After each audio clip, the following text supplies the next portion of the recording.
You think you're funny, do you?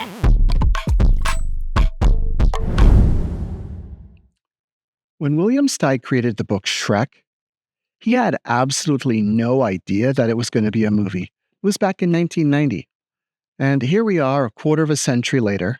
And quite frankly, it is amazing to think that after 2008, Barack Obama, to 2016, 2007, we had the iPhone being invented. All of these different things have happened. And the truth is that people are still the same. They're people. When you listen to this book that I'm about to read, you might get distracted a little bit by the fact that you've already seen the movie, and it's fine to compare the characters or the ones that are missing, things in the plot. But what I would love for you to really focus on is, what do you learn from the book? What themes are being discussed? Is there anything that you understand more about people or yourself that you can learn from this book? I want you to consider what William Steig had as his intention. What was his purpose? Did he want to entertain? Was he trying to teach you something? Was he just having fun with the characters? I want you to think about all those things as you listen to my reading of the book Shrek by William Steig. Enjoy.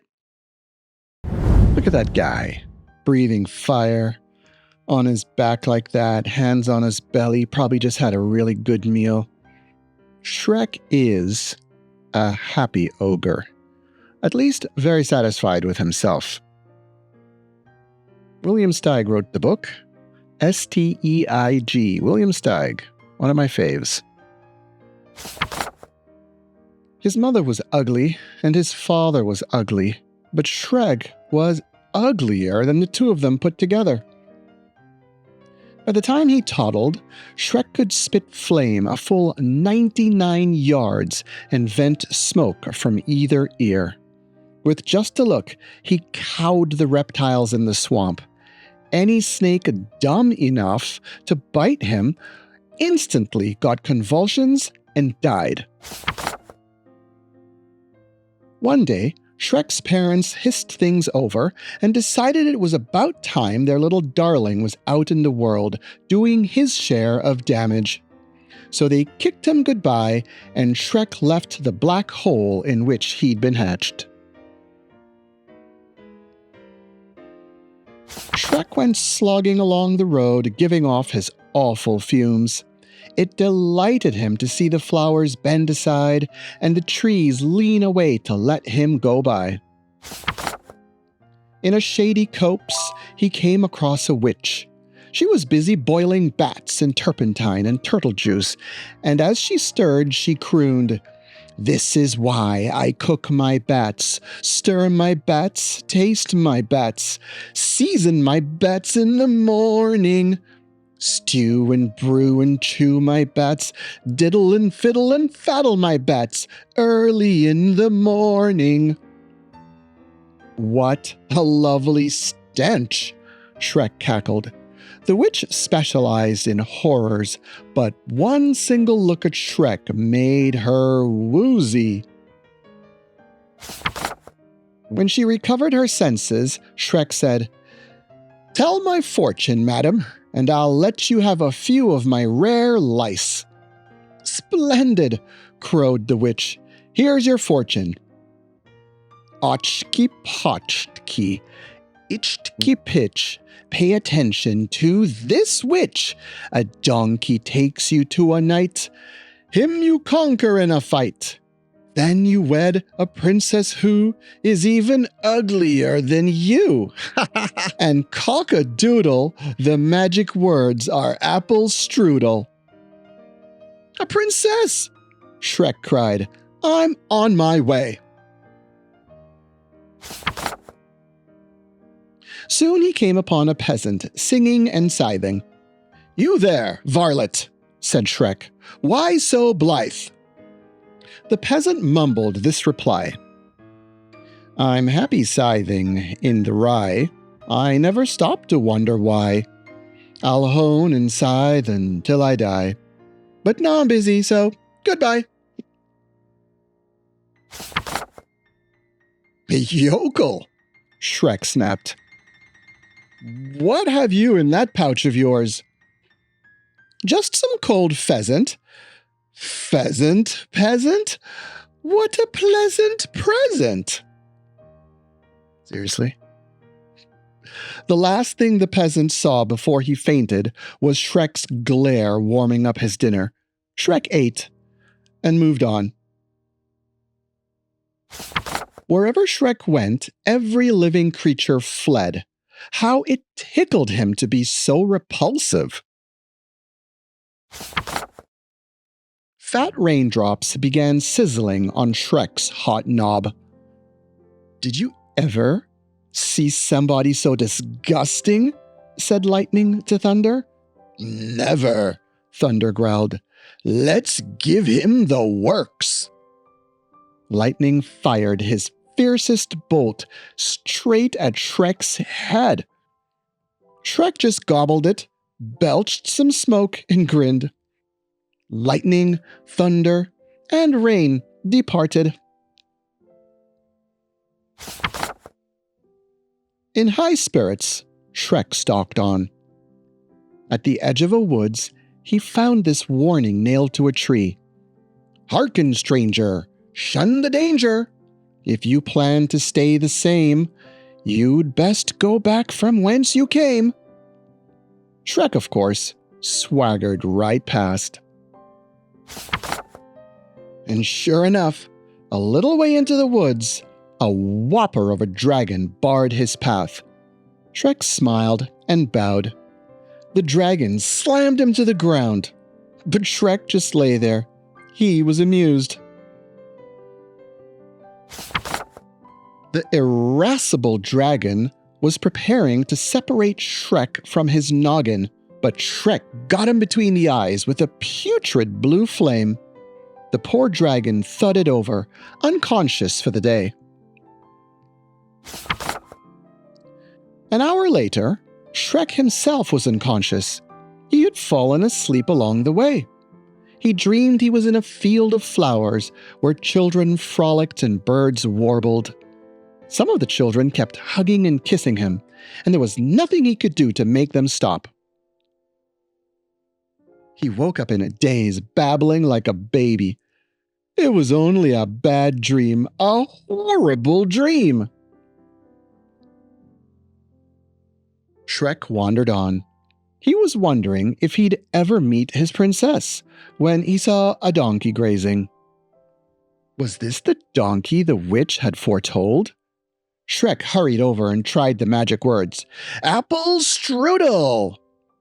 The donkey raised his sleepy eyes and brayed. I gaze in the green as I graze in the green, seeking out the clover. I laze and spend my days in the green, a chewing, chomping rover. You jabbering jackass, Shrek screamed. Aren't you supposed to take me somewhere? I am. To the nutty knight who guards the entrance to the crazy castle, where the repulsive princess waits. Then take, Shrek shrieked, and he hopped onto the donkey's back. They soon came to a drawbridge where a suit of armor stood.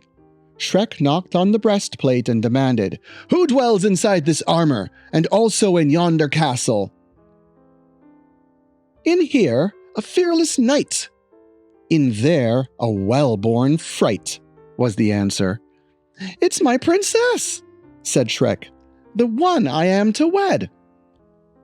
Over my dead body, roared the fearless knight. Over your dead body, Shrek agreed. Not so brave, thou churlish knave, countered the knight. Do me the honor to step aside so Shrek can go meet his bride, Shrek commanded. Magician's mercury, plumber's lead, I smite your stupid scabby head. And the knight smote. Shrek popped his eyes, opened his trap, and bellowed a blast of fire. The knight, red hot, dove into the stagnant moat. With a nasty snort of triumph, Shrek crossed the bridge and marched into the castle. And there, for the first time ever, he found out what fear was.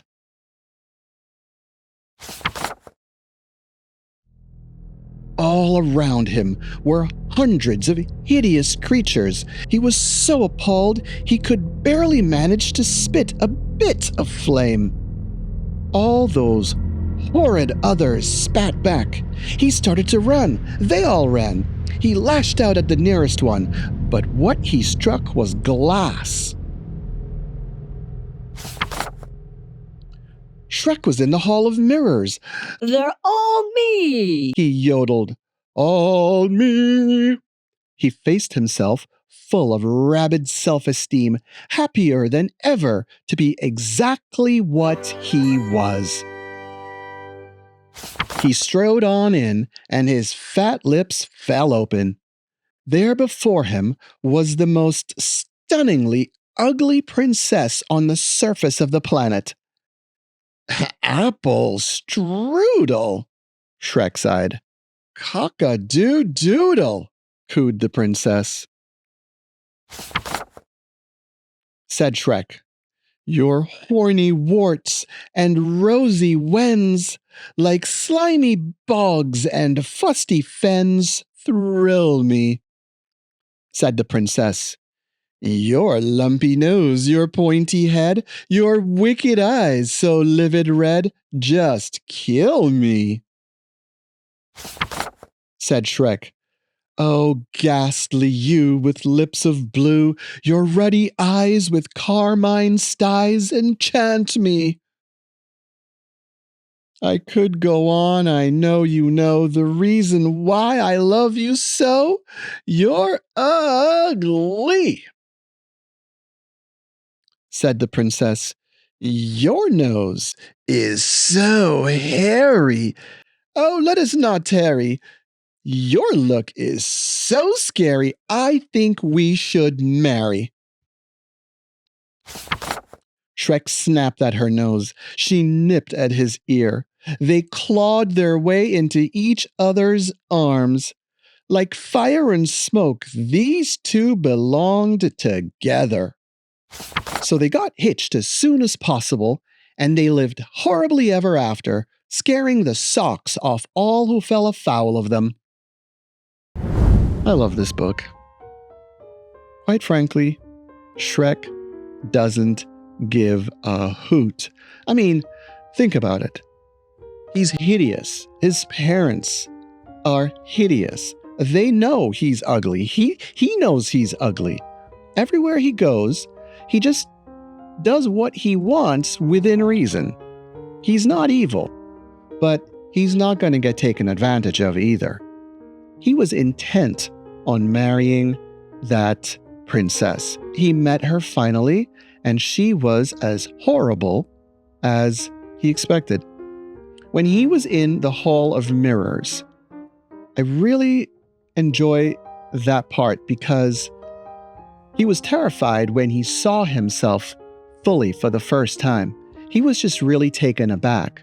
He was quite scared, and then he came to peace with who he was, and he completely embraced all of his ugliness, all of his features. He recognized that he was who he was, and he was okay with it. He embraced his own perfection. When he finally got to meet his wife, his bride, and they realized that they were just as ornery, just as unpleasant as the other person, they decided instantly to marry. And William Steig used the word belong, that they belonged together. And I think that often we search for belonging. We want people to accept us as we are, and we haven't taken the time to fully embrace ourselves.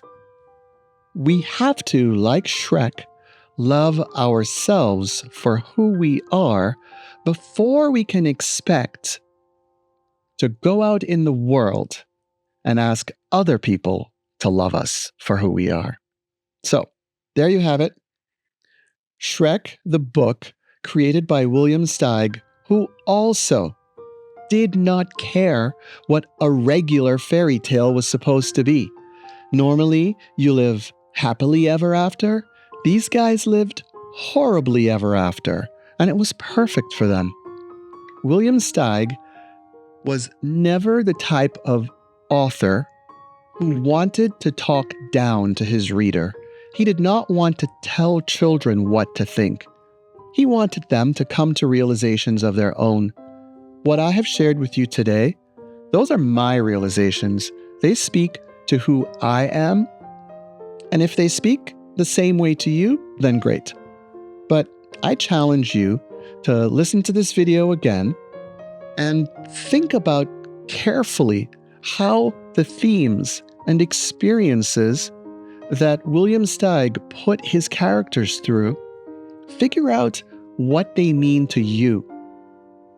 And then you can make Mr. Steig pleased, because he would have gotten you to take from his creation exactly what you needed.